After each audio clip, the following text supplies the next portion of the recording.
बेइज्जती बर्दाश्त नहीं कर सकता। आज पहली बार किसी ने उस पर ताना कसा है।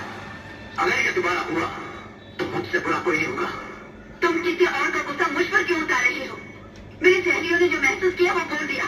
इसमें मेरी क्या गलती है? गलती ये है कि अपनी बदतमीज सहेलियों को अच्छी तरह जानते हुए भी तुमने उन्हें यहाँ आने की दावत दी।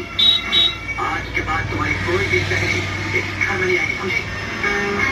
इसका मतलब तुम मुझे घर की चार दीवारी में कैद कर देना चाहते हो?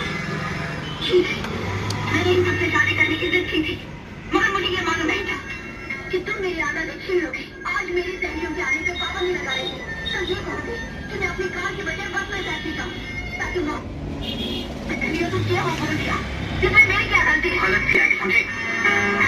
इसका मतलब तुम मुझे घर की चार दीवारी में कैद कर देना चाहते हो? ठीक है, मैंने इन सबसे शादी करने की जिद की थी, मगर मुझे ये मालूम नहीं था कि तुम मेरी आदत छीन लोगे। आज मेरी सहेलियों के आने पे पाबंदी लगा रही हो तो ये कहोगे कि मैं अपनी कार के बजाय बस में बैठती जाऊँ ताकि मोहल्ले वाले तुम्हारी माँ को ताना ना दे। किन किन लोगों के मुंह बंद करके फिरूंगी? अगर मैं अमीर हूँ इसमें मेरा क्या कसूर है?